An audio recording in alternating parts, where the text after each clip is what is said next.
Hey guys, so I'm just here today to talk a little bit about Nimses, and I know right now that the situation with Nimses is mostly focused on PewDiePie, but I just want to go a little more in depth with the privacy policy of the application and why people are freaking out so much about it. It is extremely interesting what they have in their privacy policy, and possibly even illegal. So we're going to go ahead and dive into that today. So this is Nimses' website, and it gives off a very Black Mirror type feel to it. Even just looking at the website, it looks like Black Mirror.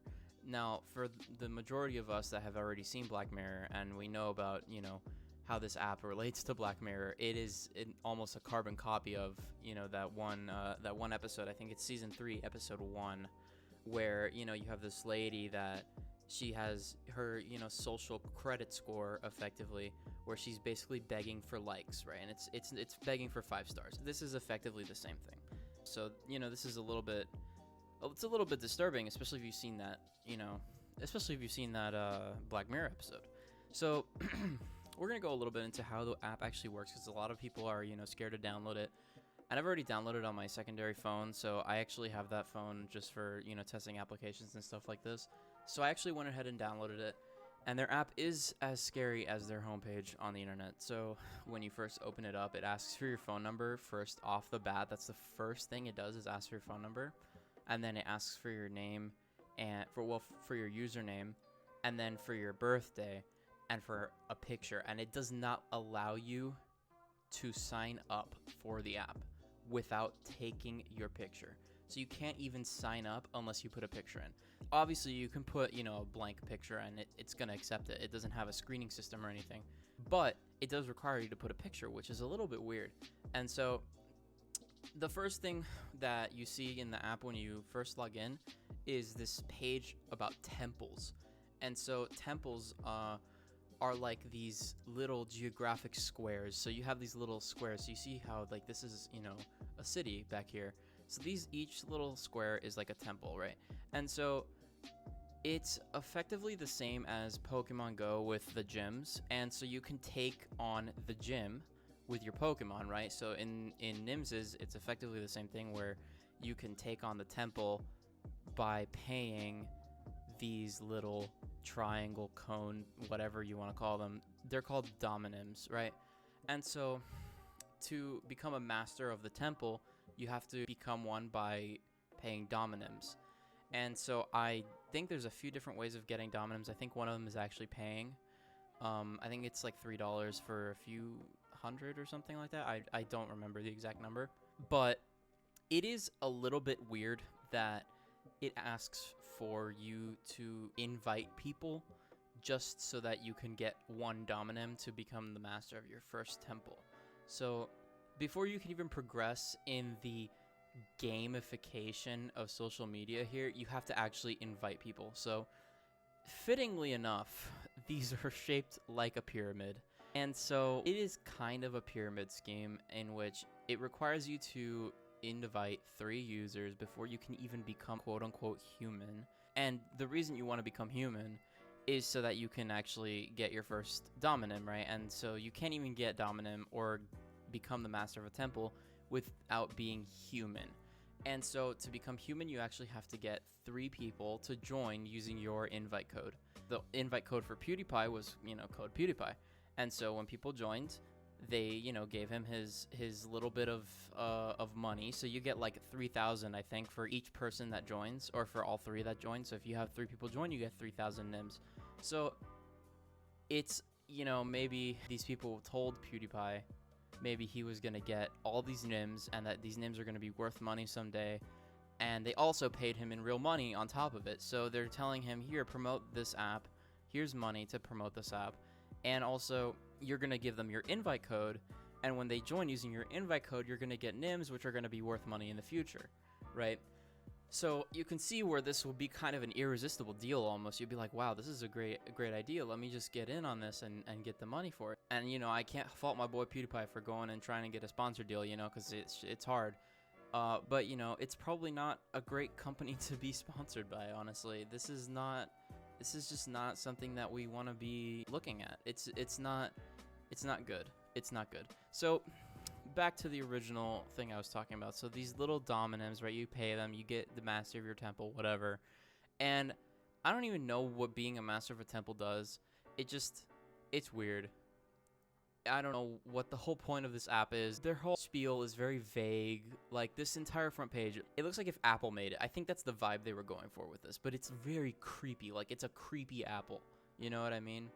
We have a few things here in the privacy policy that are actually a little bit scary. We see here that they talk about what data they collect and how they use it. So they collect data from you, they collect data when you use the app, and they collect data from third parties. I don't know what the third parties are. Possibly they're collecting data from their advertisements because there are ads on the app. Possibly that's where they're collecting that from. And so down here they give more information. So they're collecting any info that you actually put into the app. So your username, your last name, your nickname, your display name, your age, and the date of birth when you put it in. They're going to collect that. They're going to collect your sex. They're going to collect your email. They're going to collect your phone number. They're going to collect your avatar, which is the picture at the beginning that they force you to put in. And the image of your face, if you use their face verification, their Face ID, which they actually have in the app that you can set up. Right here it says, what legal grounds do you have to collect my data, right? So they're saying that there's a contract that is there all of a sudden just because you registered. They didn't even ask to have us read the privacy policy. So we didn't even read the privacy policy. They didn't say by signing up you're, agreeing to our privacy policy. They didn't say that anywhere. I just, I went in the app, I signed up. They didn't say anything about a privacy policy. I was a little bit surprised because I would think that with an app like this, they're going to have a privacy policy on the front. But they didn't. This is extremely, extremely sketchy because you might have people download this app, right? They might leave it in the background and forget about it. They don't even remember that they even downloaded it. They might have downloaded it on an off chance, right? And you have this app in the background running, collecting data on them, seeing where they're connected to their IP constantly. So now they know where they live. They grab their entire contacts list. Now they can put them on robocall lists and all these things. And Nimses also collects data that you provide about yourself when you contact their support team. So if you contact Nimses support for something, they're going to collect all the information you give to them. So if you give them your first name and your last name when they call you, if you call them and you're like, hey, whatever, and they say, oh, who is this? And you say your full name, they're going to collect that information. They're also going to collect anything business related. So here it says business products. Nimses goods, which I don't know what goods they're selling, but apparently they sell goods, or they might sell goods in the future. And they apparently also collect information on your passport.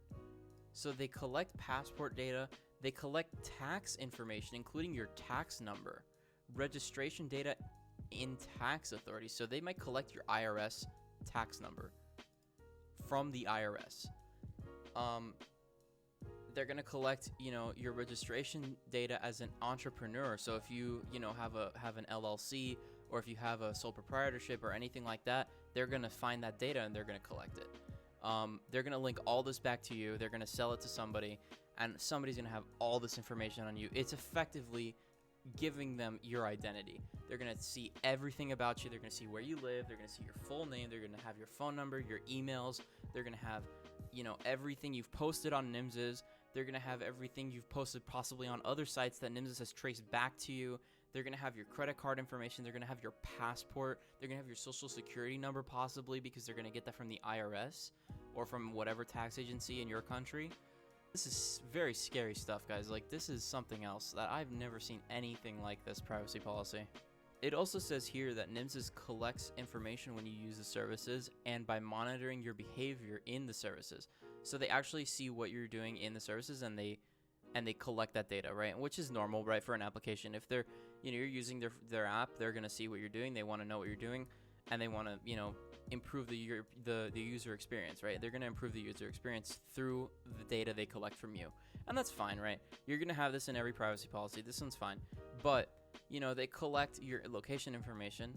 They collect where you are at all times, possibly if you have that enabled for the app. So you might have this app constantly running as a location service in the background, and they're constantly tracking you. And they also collect your IP address where they spend the most time. So if they see you spending the most time at your house on your IP address at your house, they're going to then collect that IP address and link it to you. So by doing that, they are more reinforcing where you live. They know where you live now just by seeing what IP you're constantly connected to. Why the app knows when you're connected to an IP address for an extended period of time and you're connected to the same IP address for multiple days and they collect that data, that's very sketchy. They collect info on your device. This is fine usually because they're, most privacy policies will have this as well. They want to know, what devices possibly have issues so they can go ahead and fix those. This one's of no consequence, honestly. The part about this that actually kind of scares me, though, is the device's connection to wireless or mobile connections. So they actually will see what time zone you're in. They'll collect how much your battery's charged. So, I mean, this kind of makes sense, right? Your battery's charged. They want to know, how much battery their app is draining so that they can, go ahead and try and maybe reduce that amount. But then they say they check what type of browser you're using. So if you're using Chrome or Firefox on your phone, they actually see what that is, which is kind of weird. Information about connecting other devices to the device. This one is a very interesting point. So I don't know what this means specifically, but this could mean that they have access to everything that you have on your Wi-Fi network, and they can see everything that you're doing on your Wi-Fi network. They also take info of all the contacts in your phone book. So if you allow them access to your contacts, the second you start using their services, they get access to your phone book. So if it says right here, when a user starts using the services, Nimses gets access to their phone book. So you just gave them all your contacts. So now Nimses has everyone in your contacts, phone numbers, possibly their emails, possibly their full names. It is just a nightmare situation right now. This is just a complete violation of privacy. And the biggest issue with this is that they take this information without you even agreeing to the privacy policy. So wherever they say, just by using the services, when a user starts using services, right here it says the same thing. When a user creates an account or uses the services, they haven't even asked you to read the privacy policy yet. So when you go in and create an account in the app, they actually don't ask you to read or agree to the privacy policy until you go into the temple and try to buy a temple master with the dominim. They actually tell you then to go ahead and accept the privacy policy. So just by downloading the app and having it without even making an account, they are tracking you. They're taking all the information that they can from you, and they're probably selling it. So let's just see here. Let's scroll down here and see what they actually do with it. Down here is actually where they say what they're going to do with your stuff. So they say fixing bugs, improving, ensuring security. So this one's a real kicker. Ensuring security, huh? What are you doing with that info? You're selling it to somebody. They say profiling of the user. So they're literally admitting to profiling people. They are profiling people, possibly using AI, possibly using humans to check through all this data. It's real scary, guys. Advertising, this is the one we always hear about is, companies use your info for advertising. So this is the one that most people are going to be talking about with this, where they're selling all that data to advertisers. Again, here with the legislation thing, they're gonna give your info to the cops if they ask for it. So they talk about Nimses stores your personal data only when it's necessary for you or Nimses for the purposes indicated in this policy. So that effectively means they can keep your info forever, because if they're using that info to sell to advertisers like they said they would up above, then that means that they can keep your info forever as long as they're going to still keep selling it to advertisers. Here it talks about who they actually give it to. So Nimses transfers and can transfer your data to third parties, companies that help Nimses to collect, store, analyze, whatever, your data, right? Companies that integrate or otherwise contain certain products or services with Nimses, To third parties, which are advertisers, of course. So this is the one that we were talking about before, where they're of course going to send all this info to advertisers and they're going to sell it to everybody. To its subsidiaries, so God knows who those are because we don't have any information on this company.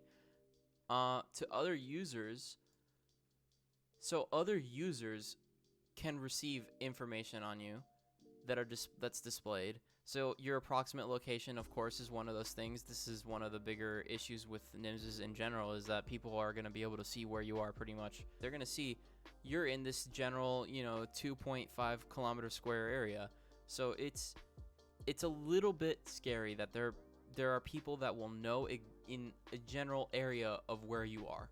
To third parties when legal reasons arise, so this is where they need to give it to the cops if they ask for it. To third parties in case of mergers, this is pretty standard. And to state of court authorities, of course, this is, given to the cops. Here they talk about profiling and advertising. So, of course, they're going to just profile you, and then they're going to sell your info to the advertisers that are, going to be appealing for your type of profile. So, let's say you're, early 20s white guy. They're gonna sell your stuff to advertisers who are going for that demographic, right? Mid 20s white guy, whatever, right? For a company like this, the problem is that they just have so much information on you right off the bat just from you downloading the app, is that it's a little bit scary for who they're gonna sell it to. God knows what these advertisers do with it once they get it. So these advertisers could have this info and then go ahead and sell it again to someone else for even more money. And you have no control over what they're doing just because, you didn't agree to their privacy policy. You only agreed to Nimses' privacy policy.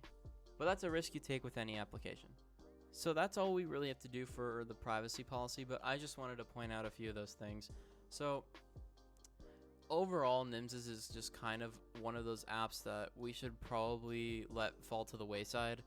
And I can't fault PewDiePie for, promoting it, but I can fault him for a lack of research, because when it comes to this app, he definitely should have done his research, and I feel like he possibly did do his research, maybe thought it was a bad idea, but he still went ahead with it anyway because, he was like, oh, it's kind of like Black Mirror, that's cool, but, we don't even know if he's seen Black Mirror, and if he hasn't seen Black Mirror, then this probably makes a lot more sense. With that, guys, I will see you in the next one. If I do a next one, this is my first, real commentary type video. But I just felt that this video had to be made. I'll see you guys next time. Peace.